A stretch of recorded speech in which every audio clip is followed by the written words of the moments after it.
Une photographie, un état du déploiement du véhicule électrique en termes de marché, d'infrastructures de recharge, d'entretien, de réparation, de réglementation. Donc ces points, on va les voir surtout avec Jocelyn. Et c'est aussi l'occasion de vous présenter l'accompagnement de la branche en réponse à ce déploiement. Et cette partie-là sera portée par Nilufar. Donc on va commencer par le marché du véhicule électrique avec l'évolution des ventes de voitures neuves, donc des immatriculations de véhicules électriques et de véhicules hybrides.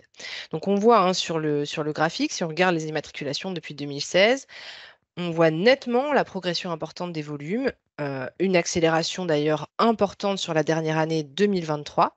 On atteint ainsi près de 900 000 ventes de voitures à la fois neuves, enfin de voitures neuves pardon, à la fois électriques et hybrides. Et seulement pour le véhicule hybride, on atteint 300 000 unités. C'est plus 47% par rapport à l'année précédente 2022. Donc une vraie accélération sur les immatriculations de véhicules neufs. Quand on regarde le mix énergétique, donc la répartition des immatriculations par rapport aux autres motorisations, on voit bien là aussi que ça a été complètement bouleversé depuis 2016. Quand on regarde à l'époque, par exemple la courbe marron ici, le diesel, on avait plus de la moitié des immatriculations qui concernaient une voiture diesel.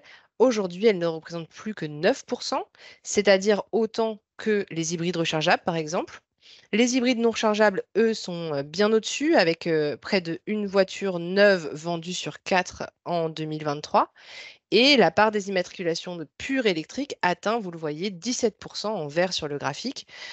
Si on cumule les trois, c'est-à-dire électrique, hybride rechargeable et hybride non rechargeable, l'année dernière, une vente de voiture neuve sur deux a concerné un véhicule électrifié. Donc, dans les ventes de véhicules neufs, dans les immatriculations, on voit vraiment le déploiement du véhicule électrique et hybride. On l'a vu pour la voiture, on vient de le dire, elles ont représenté à peu près 17% des ventes en 2023 sur l'électrique pur. Qu'en est-il pour les autres véhicules? Eh bien, on voit que pour le VUL et pour donc le véhicule utilitaire, pardon, et les deux roues motorisées, on est à environ 8% des immatriculations. Donc c'est en dessous de la voiture, mais ça commence à devenir significatif. C'est presque autant pour les bus écarts qui sont à 7% des ventes, mais sur des volumes beaucoup plus faibles, seulement 408 unités concernées en 2023. Pour le camion, par contre, là, on est vraiment sur des proportions marginales. Seulement 1% des ventes de camions électriques, enfin seulement 1% des ventes de camions totaux ont concerné un camion électrique, mais ça représente quand même 508 unités. Et puis, pour finir, le vélo à assistance électrique, lui, qui est bien installé dorénavant et qui représente 31% des ventes de vélos. Ça, c'était pour les immatriculations, donc pour les ventes de neuf.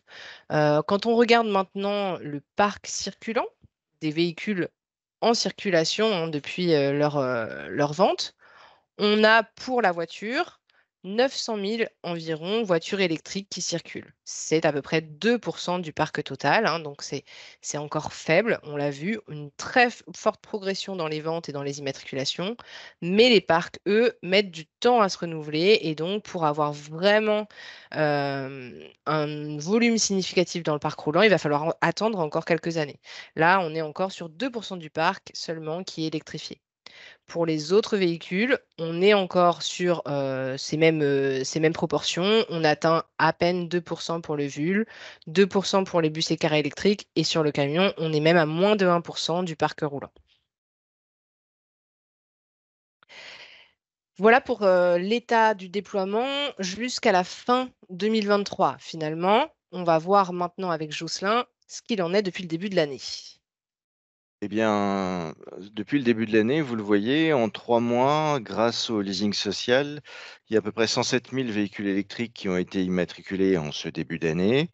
Malgré une conjoncture européenne et particulièrement allemande peu porteuse, ce rythme est sensiblement plus élevé qu'en 2023, hein. On a fait finalement, un tiers d'immatriculation électrique de 2023 en un quart d'année 2024.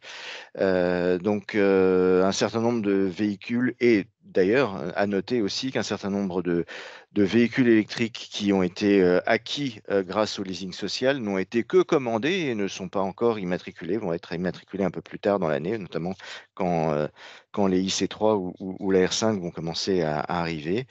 Donc cela augure plutôt d'une année 2024 en progression pour le véhicule électrique, grâce encore une fois à l'arrivée de véhicules à bas coût et à la concurrence chinoise qui se fait de plus en plus accrue. Je vais faire un point également sur le rétrofit. Vous savez que le rétrofit, ça consiste à installer un kit de conversion pour transformer un véhicule. Qu'en est-il de l'évolution de cette réglementation? Eh bien, depuis l'arrêté du 12 septembre 2023, il est désormais possible de rétrofiter de nouvelles catégories de véhicules, des véhicules spéciaux de type dépanneuse ou camping-car. C'est particulièrement intéressant parce que les carrosseries de ces véhicules-là sont particulièrement coûteuses et donc effectivement les rétrofiter devient un peu plus rentable. Et puis également, afin d'accélérer le processus d'habilitation qui était particulièrement long en matière de rétrofit, eh bien, la réglementation a élargi l'habilitation à des organismes, à différents autres organismes d'habilitation différents de l'OTC. À savoir aussi que depuis le 13 janvier 2024, la prime rétrofit est ouverte aux véhicules légers et véhicules utilitaires légers hybrides rechargeables. Et puis la prime, elle est toujours à la prime à la conversion, elle est toujours stable pour les véhicules légers, 1 500 €, et la prime en revanche baisse de 1 000 € pour les véhicules utilitaires légers, elle passe de 4 000 à 3 000 €. Alors, n'en demeure pas moins que malgré la baisse de prime des véhicules utilitaires légers, on voit deux tendances de fond se développer chez les fabricants de kits rétrofit. Particulièrement, voilà, on voit se développer très fortement les rétrofits et les projets de kits rétrofit sur les véhicules utilitaires. Renault Trafic phase 2, Renault Master prévu avec Renault Flying en 2024, donc avec le fabricant Tolv, 6 modèles de Vul également prévus par le fabricant REV. Un autre fabricant Circulacar ambitionne également d'homologuer 12 modèles de VUL. On voit qu'il y a une tendance de fond à chercher effectivement le rétrofit du VUL, et finalement les véhicules thermiques récents sont en revanche plutôt mis de côté, sont à la fois des véhicules utilitaires et puis des véhicules âgés, même très âgés, comme voire de semi-collection, comme la Renault R5 TL et GTL qui vient d'obtenir également son habilitation voilà, par le fabricant Airfit. La Twingo 1 par leur moto, et puis encore 14 autres modèles de véhicules anciens de très petits volumes qui sont anciens, également prévus par le fabricant REV, Rétrofutur en 2024 et 2025. Alors par rapport à toutes ces tendances, je veux bien qu'on passe à la slide suivante. Nous allons essayer de faire un petit point sur la prospective du parc à l'horizon 2036.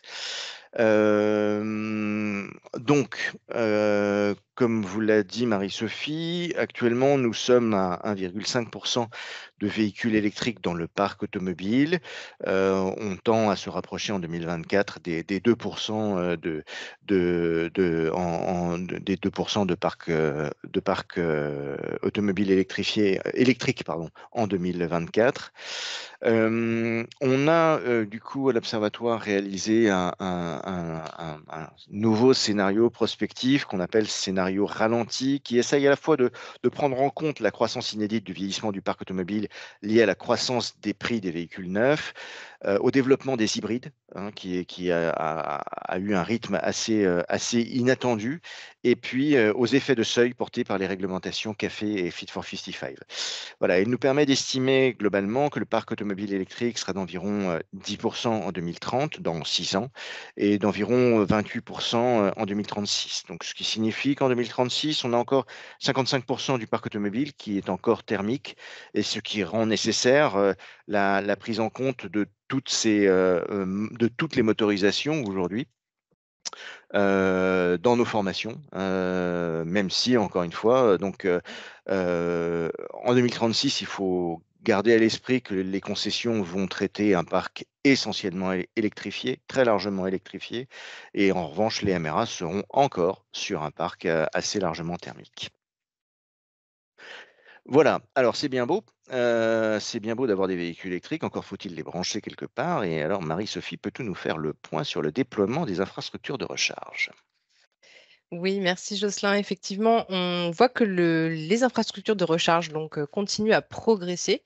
On atteint près de 130 000 points de recharge ouverts au public en ce moment même. On était à 127 287, comme vous voyez, à la fin mars. On était même à 129 500 à la fin avril. Donc on frôle les 130 000 points de recharge ouverts au public.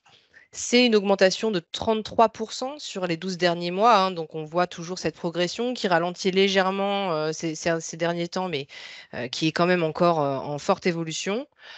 Toutefois, ce qui est à noter, c'est le taux moyen de disponibilité de ces bornes qui diminue de mois en mois. Elle a atteint donc 80% du temps en mars et même 78% du temps en avril. C'est-à-dire que le reste du temps, les bornes sont soit en maintenance, soit en panne et donc ne sont pas accessibles pour se recharger. Ça commence à se faire un volume, hein, sur ces 130 000 points de recharge, seulement 80% du temps disponible en moyenne. Et on passe maintenant à l'évolution du marché de l'entretien et de la réparation des véhicules électriques avec Jocelyn de nouveau qui va nous présenter l'intervention donc des professionnels de la branche.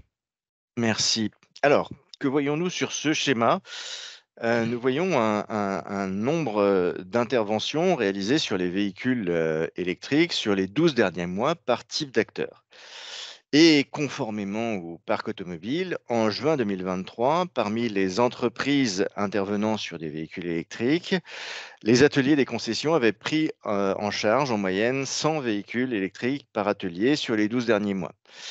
Donc, les véhicules électriques ont représenté finalement donc 2,5% des entrées ateliers chez les distributeurs sur une année. Et en revanche, pour les agents et la réparation indépendante, c'est 1,4% des entrées ateliers chez les agents et la réparation indépendante. Alors, quand on regarde un peu plus dans les détails, sur les acteurs indépendants et les acteurs des services multimarques, le taux de prise en charge des véhicules électriques déclarés sont en forte progression par rapport à l'année précédente, notamment pour les centres auto, les réparateurs rapides et les pneumaticiens. On a par exemple 84% des centres auto qui affirment prendre en charge des véhicules électriques, et on peut imaginer que ces chiffres progressent encore d'une année sur l'autre. Cette forte progression, donc je vous le disais à l'instant, s'observe donc effectivement chez les réparateurs rapides et les pneumaticiens également. Ce sont des réseaux, rappelons-le, qui ont beaucoup d'intérêt à récupérer le marché fructueux du pneumatique du véhicule électrique. Rappelons que c'est plus 50% d'activité sur le pneumatique sur un véhicule électrique par rapport à un véhicule thermique. Donc c'est normal également qu'ils se structurent pour pouvoir accueillir ces véhicules.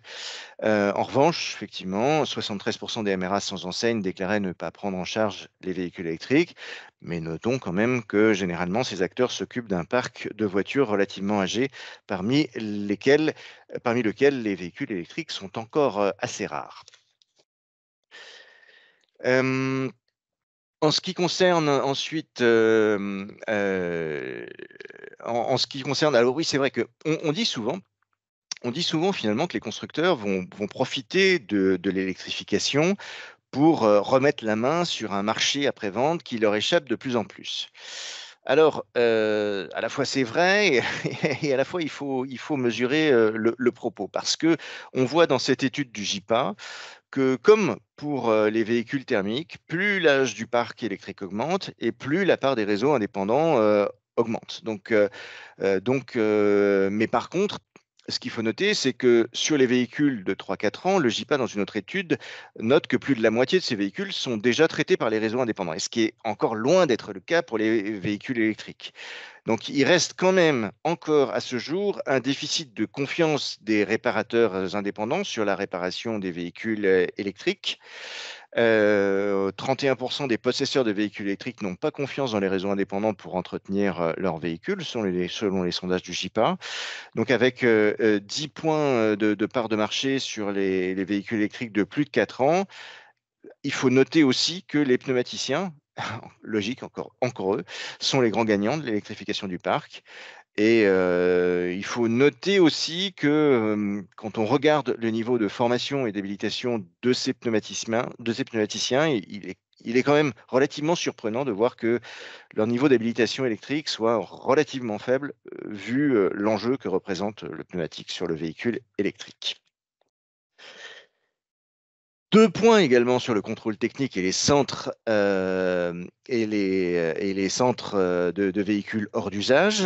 Alors, on est là sur des indices qui sont encore bien faibles, vous en doutez bien, hein, d'une part pour le contrôle technique périodique, compte tenu du fait que le contrôle technique périodique n'intervient qu'à partir de la quatrième année de vie du véhicule.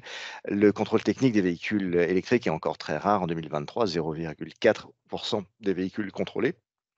Et je ne vous parle même pas des centres de véhicules hors d'usage, puisque effectivement, on se situe à 0,07%, on est au niveau de la poussière, des véhicules pris en charge dans les centres véhicules hors d'usage en 2021, année du dernier bilan ADEME sur les centres VHU. À noter que le contrôle technique des véhicules électriques s'effectue par des contrôleurs qui sont tous, je dis bien tous, obligatoirement titulaires de l'habilitation B2XL contrôle technique, contrairement au gaz où effectivement c'est ouvert à la possibilité, enfin tout le monde n'est pas habilité sur les véhicules au gaz. Le contrôle technique des véhicules électriques ajoute également quelques activités qui sont spécifiques, le contrôle de continuité de masse, essai du dispositif anti-démarrage, en charge lente, etc., etc. Mais ôte, en revanche, tous les contrôles techniques qui sont spécifiques au moteur thermique. Au final, en enlevant d'un côté et en rajoutant de l'autre, on a une durée de contrôle technique qui est à peu près équivalente en véhicule électrique qu'en thermique. En revanche, aujourd'hui, la rareté de ces contrôles et sa nouveauté génère des fortes hésitations sur les positionnements de prix à pratiquer pour le contrôle technique d'un véhicule électrique qui varie très fortement d'un centre à un autre. Nous allons désormais, si vous le voulez bien, faire un petit point sur les réglementations les plus impactantes du secteur. Et d'abord, effectivement, les réglementations principales qui sont les réglementations CAFE et Fit for 55. La réglementation UE 2019-631 a été modifiée le 19 avril 2023 et du coup, effectivement, jusqu'à présent, on vous présentait les objectifs de la réglementation CAFE en cycle anti-pollution NDEC. Les normes d'évaluation de la pollution ont changé. Désormais, c'est un autre cycle, c'est ce qu'on appelle le cycle WLTP, avec, qui plus est, des objectifs qui ont été réévalués le 19 avril 2023 avec la réglementation Fit for 55. Donc, du coup, pour les voitures, la réglementation CAFE impose aux constructeurs une moyenne de 93,6 grammes de CO2 cycle WLTP en moyenne en Europe en 2025 sur l'ensemble des véhicules vendus en Europe. Alors ça, c'est pas un objectif qui est nécessairement inatteignable. On est vraiment sur une dynamique plutôt élevée. On a une dynamique d'électrification qui permet, et l'arrivée de petits modèles électriques devrait permettre sans trop de soucis finalement, si on continue à ce rythme, d'atteindre ces 94 grammes de CO2. En revanche, la norme de 2030, qui est donc de 49,5 grammes cycle WLTP, elle va être particulièrement difficile à respecter par les constructeurs sans basculer quasi intégralement à l'électrique.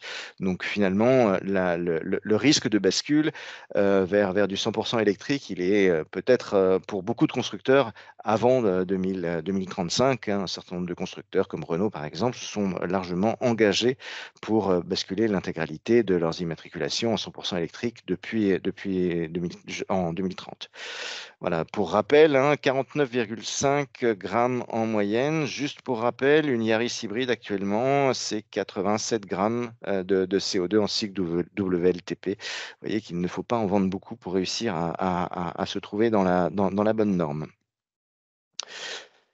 Ensuite, faisons le point également sur Les ZFE? Sur les ZFE, et du coup, je redonne la parole à Marie-Sophie sur ce sujet.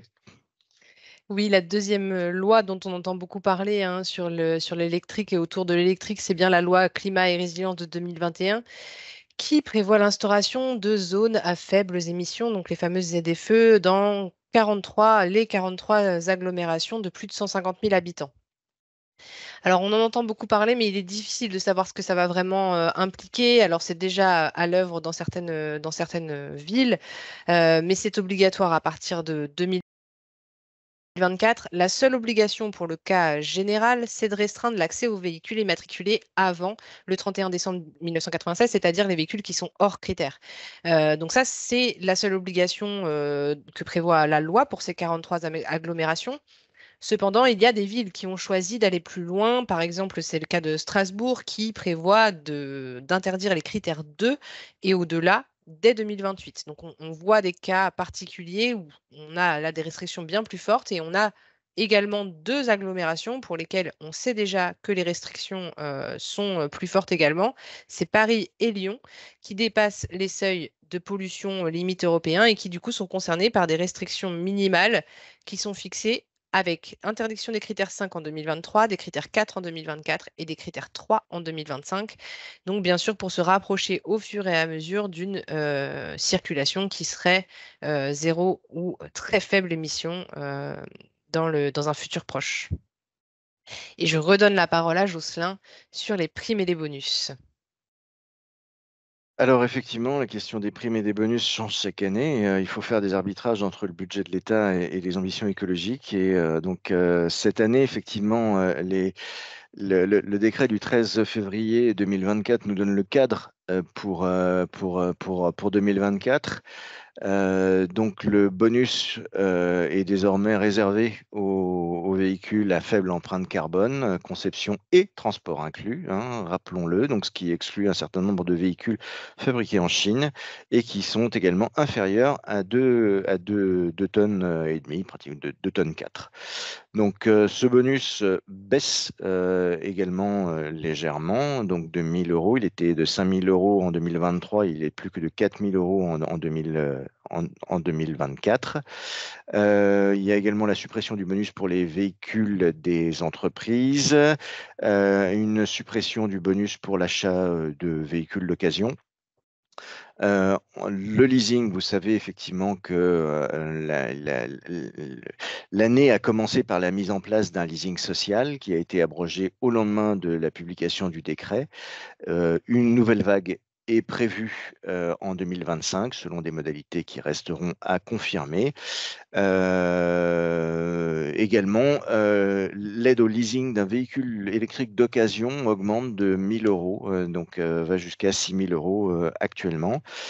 Et à noter aussi que la prime à la conversion, la PAC passe de 4 000 à 3 000 euros pour l'achat d'un véhicule, mais pour en bénéficier, il y a une légère hausse du plafond de revenus.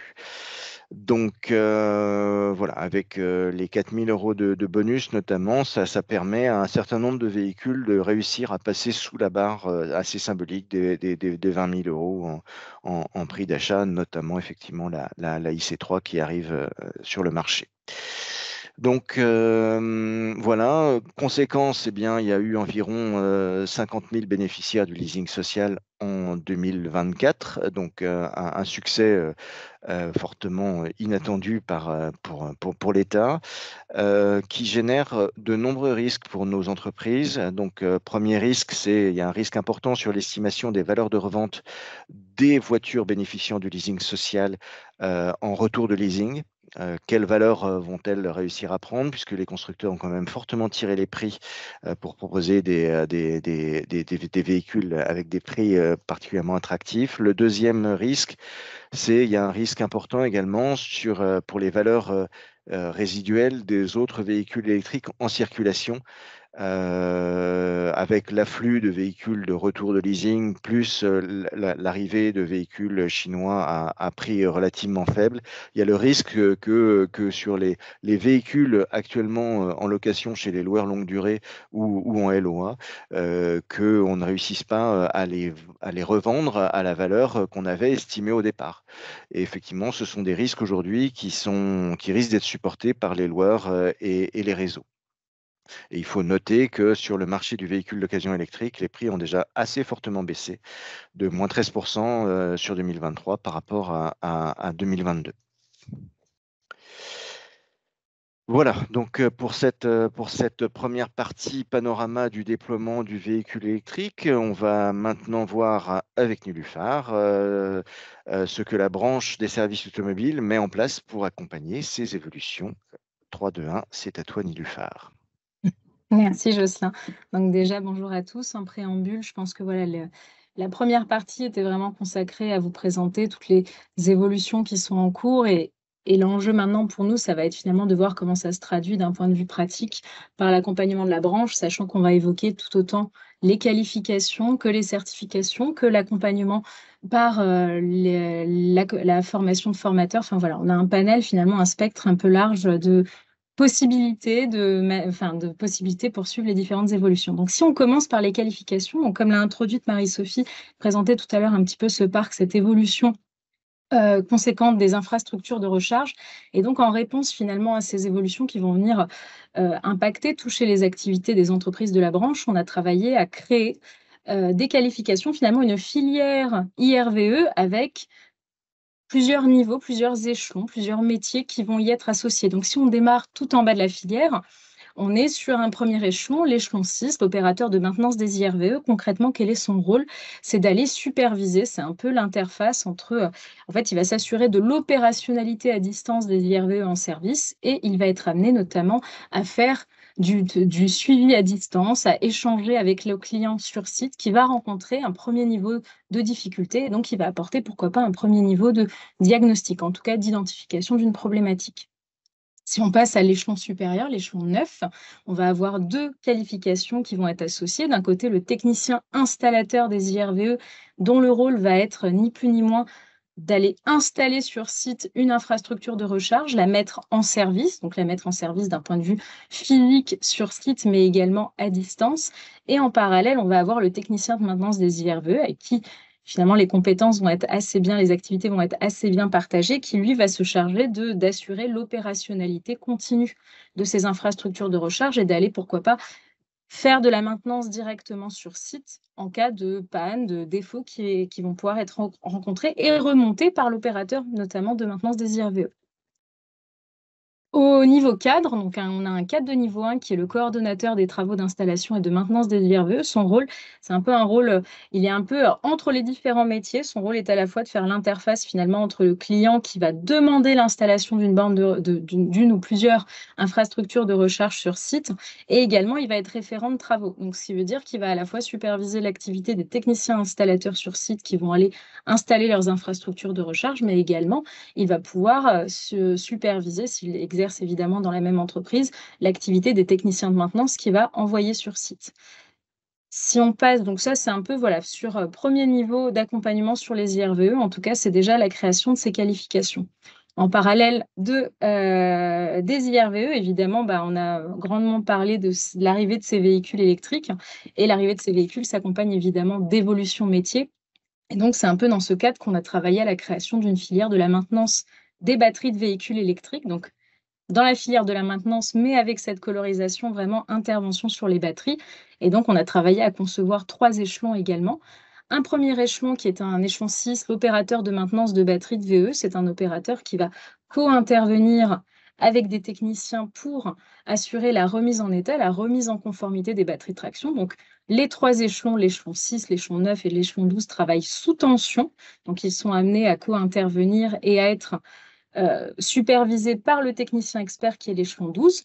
Si on repart sur l'échelon 9, le technicien de maintenance de batterie de VE, concrètement, il intervient sur la partie diagnostic. Il va d'abord s'assurer de l'intégrité de la batterie avant de la déposer et avant, en fait, directement intervenir dessus.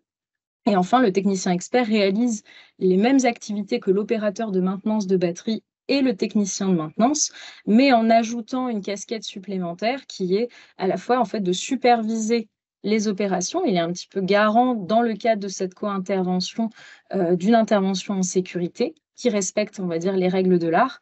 Et en même temps, il va être cette interface, il va pouvoir travailler avec les conseillers clients après-vente, il va pouvoir intervenir sur le conseil technique et d'utilisation auprès de la clientèle ou des conseillers clients, et il va pouvoir également accompagner la formation des collaborateurs. Petite précision, ce technicien, donc pour ceux qui connaissent le technicien expert après-vente automobile, le technicien expert de maintenance de batterie de VE et le technicien expert après-vente automobile partagent en fait cette partie conseil technique et d'utilisation et formation de collaborateurs. Donc on a déjà des petites passerelles qui peuvent se dessiner. Justement, si on passe à la slide suivante, au niveau de la certification, donc forcément, nos qualifications amènent des certifications. Et donc, l'enjeu pour nous a été de créer des certifications qui correspondent bien à chacun de ces niveaux. Donc, je vais surtout mettre le focus sur 2 certifications particulièrement, sachant que, petit clin d'œil également, le technicien de maintenance de batterie de VE a été reconnu par France Compétences comme un métier émergent. Et donc, dans ce cadre, en fait, voilà, on a initié l'ensemble de ces travaux de certification. L'objectif, concrètement, sont communs entre le technicien expert et le technicien de maintenance, à la différence en fait de la partie conseil technique et transmission des savoir-faire et connaissances auprès des collaborateurs. On va avoir 3 grands objectifs qui va être la maintenance corrective des batteries de VEVH, le diagnostic de ces batteries et puis évidemment l'application de ce cadre réglementaire en lien avec la vérification d'intégrité de ces batteries et bien l'intervention en sécurité. Donc, ces 2 certifications amènent évidemment l'habilitation, le niveau d'habilitation B2TL. On est bien sur des travaux sous tension et vont se déployer en contrat de professionnalisation, en formation continue. Elles seront également accessibles aux demandeurs d'emploi et par le prisme, soit du dispositif de VAE ou le dispositif de reconnaissance de l'expérience. Et on est sur des formations qui sont relativement courtes, entre 6 mois à 12 mois en fonction de la certification, avec 3 à 5 blocs de compétences. Si on passe à la slide suivante, en même temps qu'on a finalement ce technicien de maintenance, le technicien démonteur de batterie n'est également pas loin, puisqu'on a bien besoin à un moment d'aller démanteler ces batteries qui arrivent en bout de circuit. Et donc, dans ce cadre-là, dans la filière du démontage-recyclage, on est allé introduire une qualification supplémentaire, un échelon 9, situé au même niveau que le démonteur automobile confirmé. Et donc, qu'est-ce que fait le technicien démonteur? Alors, il va partager des activités avec le technicien de maintenance. Il va avoir ce niveau d'habilitation B2TL. Il va travailler également à identifier l'intégrité et les caractéristiques des batteries qui vont lui être mises à disposition. Il va travailler à ce diagnostic pour faire un état des lieux de l'état de sa batterie. Et puis, il va procéder, alors pour le coup, lui ne va pas procéder à la remise en état, mais au démantèlement, au démontage de sa batterie et de ses différents composants. Et il va travailler évidemment à les conditionner en sécurité. Cette qualification se traduit du coup en certification et donc on a travaillé à la création d'un CQP technicien démonteur de batterie de VE qui va partager évidemment des activités, des objectifs qui vont être les mêmes que le technicien de maintenance. On va bien travailler au diagnostic de la batterie, et cette notion d'intégrité, de sécurité tout au long de l'intervention. Mais il va y avoir évidemment des objectifs additionnels qui sont en lien avec le métier, le démontage de la batterie et puis le conditionnement et le stockage. Et donc on est, comme là pour le coup, on est sur un échelon 9, comme précédemment, le technicien de maintenance de batterie, le technicien démonteur va se déployer sous un format de 6 à 10 mois avec 3 blocs de compétences. Si on passe donc toujours sur la certification, on avait un enjeu également, donc non pas d'être uniquement sur la création de certifications qui sont en lien avec un métier, mais également d'apporter finalement un autre niveau de réponse aux salariés déjà en poste. Aujourd'hui, on est dans un contexte où on a, comme ça a été très bien introduit auparavant, tous ces enjeux technologiques, réglementaires, et donc l'idée était non pas d'aller uniquement apporter des réponses sur la formation, entre guillemets, si je puis dire, initiale, mais plutôt aussi d'aller accompagner la formation continue des salariés déjà en poste. Donc l'objectif de la création des certificats de compétences de branche, ils sont multiples. D'un côté, on a à répondre aux enjeux des entreprises sur un versant technologique et organisationnel. Ça va amener forcément les métiers, pourquoi pas, à évoluer petit à petit, au moins d'avoir la nécessité de rajouter des compétences. Et enfin, de contribuer à maintenir et à développer l'emploi. On ajoute évidemment des activités supplémentaires. Les enjeux, ils sont divers. On va avoir l'électromobilité d'un côté qui revient beaucoup et puis la maintenance des véhicules électriques et hybrides.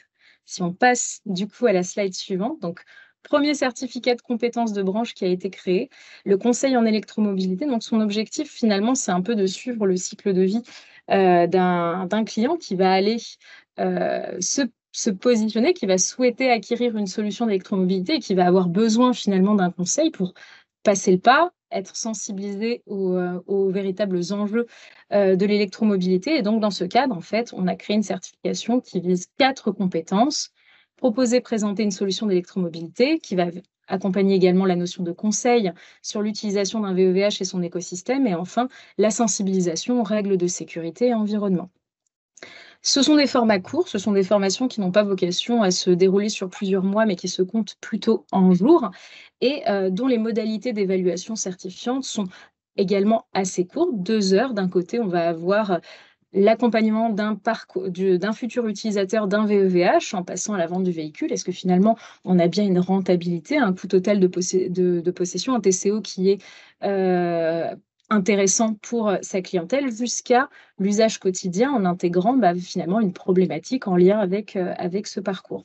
Et en parallèle, un questionnaire qui va être très concret sur les règles de sécurité et d'environnement, puisqu'il y a quand même un certain nombre de petites choses à savoir lorsque l'on va aller acquérir évidemment ou passer en tout cas à une solution d'électromobilité. Et donc les certificats de compétences de branche étant des solutions offertes aux salariés de la branche des services de l'automobile, on est plutôt dans le cadre de la formation continue et des demandeurs d'emploi. Si on passe au deuxième certificat de compétences de branche, réaliser l'entretien et la maintenance d'un véhicule électrique et hybride, là concrètement, on est, comme son nom l'indique, sur des activités d'entretien et de maintenance d'un VE ou d'un VH. Donc on est sur comment j'applique ma démarche de contrôle. On n'est pas du tout au niveau du diagnostic, comment on intervient en sécurité. Et donc c'est une certification dont le niveau d'habilitation visé est du B0L jusqu'au B2VL. Et les modalités d'évaluation sont également assez courtes. On a d'un côté l'entretien d'une batterie, l'entretien d'une batterie de servitude, son remplacement et d'une batterie de traction. Et en parallèle, une activité de maintenance par une étude de cas sur un système de climatisation ou sur un système de freinage ou de transmission. Et comme pour le conseil en électromobilité, les voies d'accès sont identiques, formation continue ou demandeur d'emploi. Maintenant, donc en parallèle finalement de ces solutions qui sont déjà très concrètes et ancrées directement sur le VEVH, l'ANEFA a travaillé à la note d'opportunité et travaille avec l'Éducation nationale à la rénovation des diplômes de la maintenance des véhicules particuliers, donc option véhicules transport routier et motocycle. Donc on a travaillé sur les 3 niveaux de diplôme, CAP, Bac Pro, BTS, avec en fonction des options finalement des objectifs et des besoins qui ont été remontés par le terrain. Les CFA ont été évidemment consultés. On a également pu travailler avec des entreprises sur l'identification de ces besoins. Donc concrètement, qu'on prenne niveau CAP ou Bac Pro, aujourd'hui, dans les éléments qui sont abordés, on va avoir le changement des filtres à particules, les systèmes d'injection diesel pour l'option A, véhicule particulier, tout ce qui va être climatisation, freinage, transmission, remplacement de la batterie de servitude dans le contexte VEVH. Évidemment, au niveau Bac Pro, on va rajouter cette composante de diagnostic. On va également parler des ADAS. Pour l'option B, le VTR, on va être sur le pré-contrôle technique, les systèmes hydrauliques, le freinage, les systèmes d'injection diesel. On va avoir toutes les motorisations alternatives, GNV électrique, de la connaissance sur l'hydrogène, la maintenance des chronotachygraphes, les ADAS, etc. Et l'option C, on va être dans cette continuité avec notamment tous les enjeux autour du rétrofit et donc une bonne connaissance des réglementations en cours et des notions pour intervenir sur ces véhicules électrifiés. Et ce qui va être commun et qui va revenir chez l'ensemble des acteurs, c'est la pratique du geste professionnel qui va être vraiment essentiel, qui va être remis vraiment en avant, la documentation constructeur, cette maîtrise finalement de cette navigation, le projet professionnel du candidat pour avoir vraiment cette vision à long terme d'un parcours au sein de la branche, la prévention du risque électrique qui revient régulièrement, l'environnement professionnel et évidemment la démarche de diagnostic. Au niveau BTS, On est également toujours, alors sans rentrer dans les détails, dans ces enjeux de continuité technologique, option A, option B, option C, le VEVH revient, l'hydrogène va revenir pour le VTR, on va toujours être sur cette documentation, ce diagnostic, on va aller en fait plus loin sur des pannes plus complexes. On va avoir aussi le renforcement des compétences tertiaires, le BTS étant à la fois sur ce volet technique, mais également sur ce volet en lien qui va mener à des activités de conseiller client, qui va mener à des activités de chef d'équipe. On va travailler également l'anglais professionnel, qui est une demande qui revient beaucoup.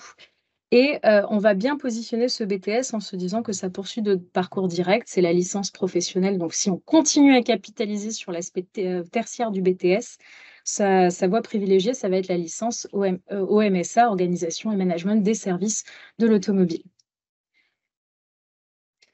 Alors, on passe maintenant, merci Nilüfer, effectivement, à un comptage, un recensement des formations aux habilitations en formation initiale. Donc, on l'a vu avec Nilüfer, on a beaucoup de prise en compte finalement d'ores et déjà de l'arrivée du véhicule électrique, à la fois dans les diplômes. Alors, c'est en cours pour encore plus prendre en compte, mais il y avait déjà dans les diplômes la préparation à certaines habilitations. Mais également dans les certifications de branche, on voit qu'il y a des nouveaux CCB qui arrivent, on a des nouvelles certifications qui sont créées, mais on a également des évolutions des certifications existantes. Et dans les certifications existantes, on avait pour certaines d'ores et déjà la préparation aux habilitations électriques. Donc, vous avez ici un tableau récapitulatif des différentes habilitations. On a le niveau averti qui n'est pas vraiment une habilitation, mais ensuite on a la B0L, la B2L, etc. Je ne vais pas redétailler chaque habilitation, simplement pour vous montrer que en 4 années, hein, sur le total des 4 dernières années, on est par exemple déjà à plus de 50 000 formations aux habilitations B2VL ou BCL, si je cite les volumes les plus importants, puisque ce sont des volumes préparés en diplôme notamment. Donc, j'insiste sur le fait que on parle bien de formation aux habilitations. On ne peut malheureusement pas compter les habilitations puisque celles-ci dépendent de l'employeur qui doit reconnaître l'habilitation de son salarié. Donc, on n'a pas encore de moyens de les comptabiliser une fois qu'ils sont habilités, mais on sait qu'ils ont été formés à ces habilitations et qu'ils ont reçu du coup la formation nécessaire pour mettre en œuvre ces activités en sécurité. Et je repasse la main à Nilüfer concernant maintenant la formation de formateurs. En effet, merci Marie-Sophie pour accompagner en fait l'évolution de l'ensemble, enfin en tout cas toutes ces nouvelles certifications qui arrivent et ces enjeux. Évidemment, on ne peut que vous recommander d'aller en formation de formateur avec cette idée vraiment que cette formation est construite en fait aussi en lien direct avec l'ensemble des certifications et donc de ces évolutions.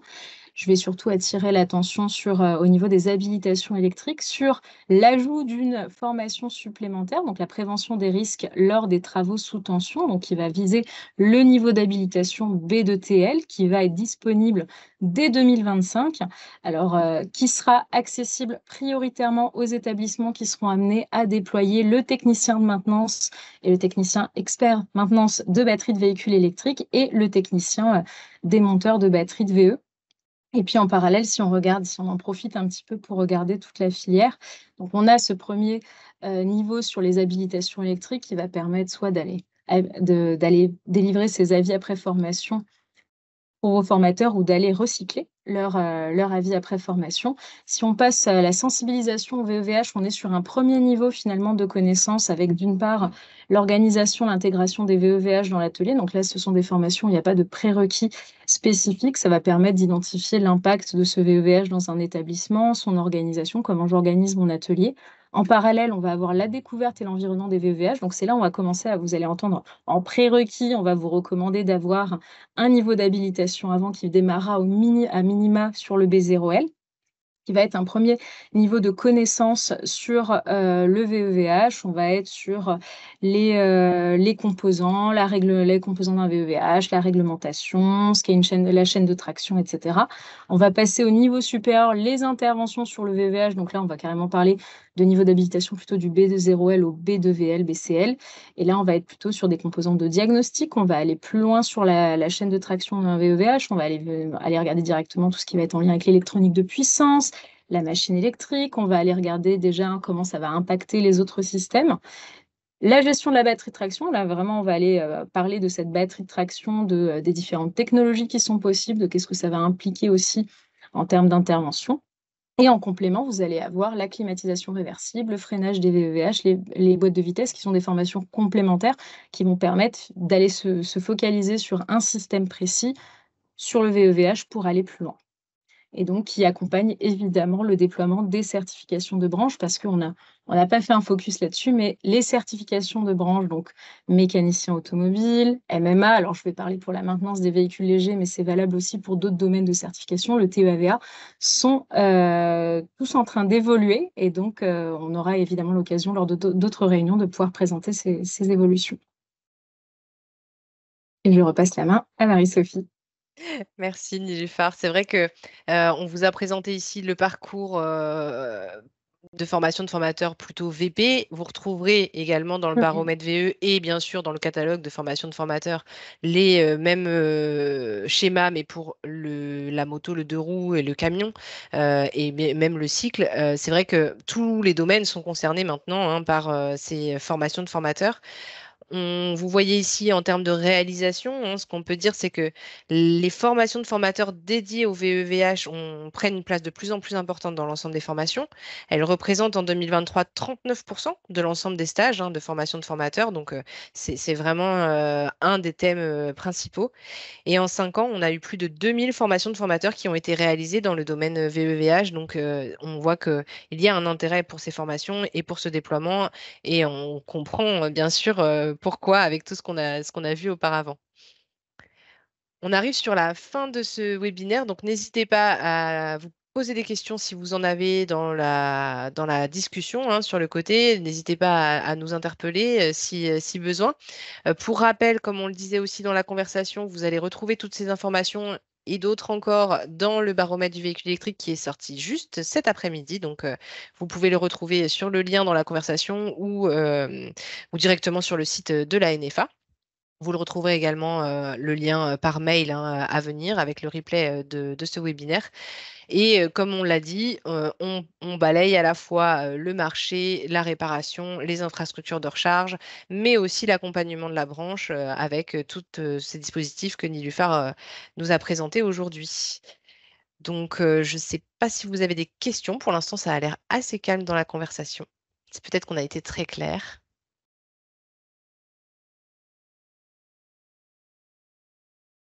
Alors, pourquoi les formations ne sont pas ouvertes à l'apprentissage? Alors, je vais laisser Néluphar répondre, mais je pense que ça dépend de quelle formation on parle.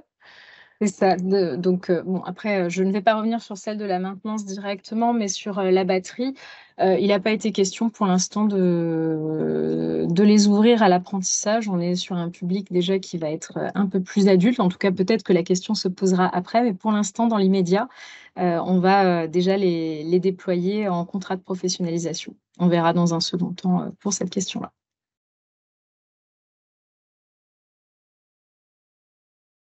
Est-ce qu'il y a d'autres questions?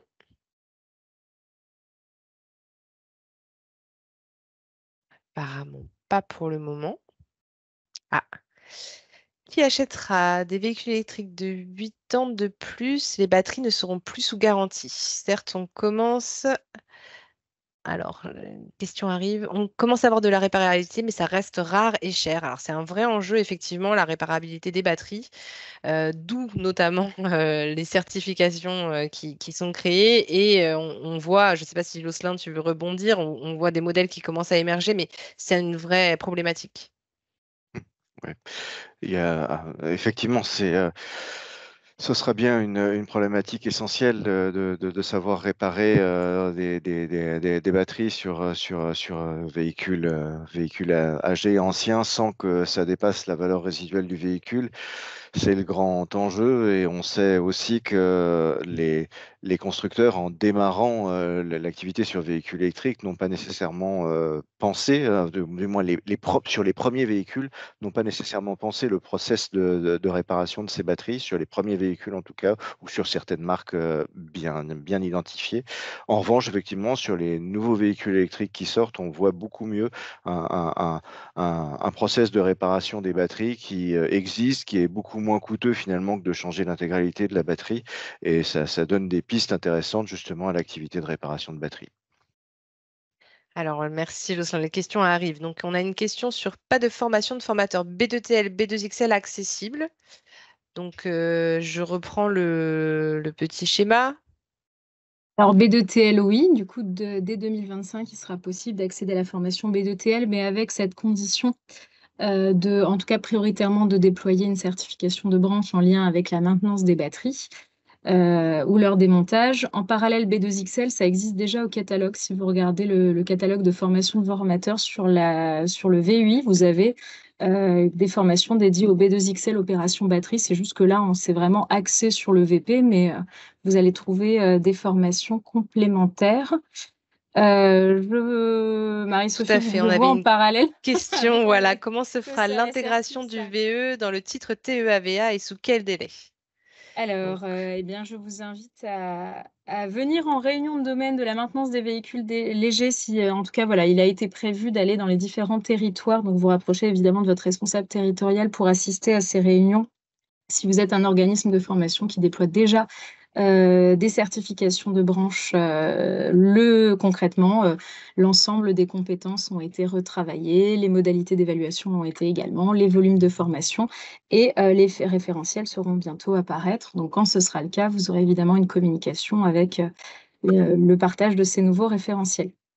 Et pour l'éducation nationale, les travaux sont en cours, donc bientôt c'est relatif. En tout cas, ce ne sera pas à la rentrée 2024, c'est sûr. On visera plutôt 2025 pour ces évolutions. Mais pareil, ça arrivera dans un second temps et ça fera très certainement l'objet de présentations futures sur le sujet. et une dernière peut-être question. Les organismes de garantie VO assureront-ils les batteries au vu des prix engendrés? C'est une bonne question. Alors il y en a déjà, hein, il y a des offres, Opteven, propose effectivement, une offre de garantie, de batterie, de VO après les 7 ou 8 années, selon les constructeurs, les 7 premières ou 8 années. Donc il y a quand même déjà un marché qui se met en place sur la garantie des batteries VO. Oui, tout à fait. Effectivement, on a des Mm. exemples là dans la conversation de prix. Et les opérations sur batterie sont effectivement encore très, très chères et c'est tout Mmh. l'enjeu de la soutenabilité des véhicules électriques dans les années à venir. Mmh. Eh bien, il me reste à remercier à la fois Niluffar et Jocelyn et vous pour avoir suivi ce nouveau webinaire. Donc, comme nous le disions, vous aurez un lien vers le replay dans la journée ou au plus tard demain. Et puis, n'hésitez pas à télécharger donc, la publication qui est disponible d'ores et déjà sur le site internet. Voilà, n'hésitez pas aussi si vous avez encore des questions. Nous sommes tout à fait joignables par mail qui sont affichés ici. Alors, je vois qu'il y a une main qui est levée. Je ne sais pas si on peut donner la parole en physique, sinon n'hésitez pas à écrire dans la conversation vos questions, qu'on puisse les relayer.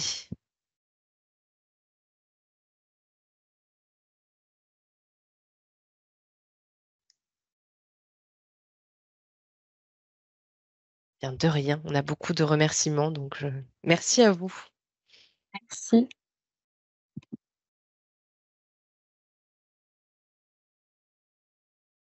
Très bien. Bonne fin de journée, à bientôt pour un prochain webinaire et n'hésitez pas à nous joindre en cas de questions complémentaires. Merci. Au revoir.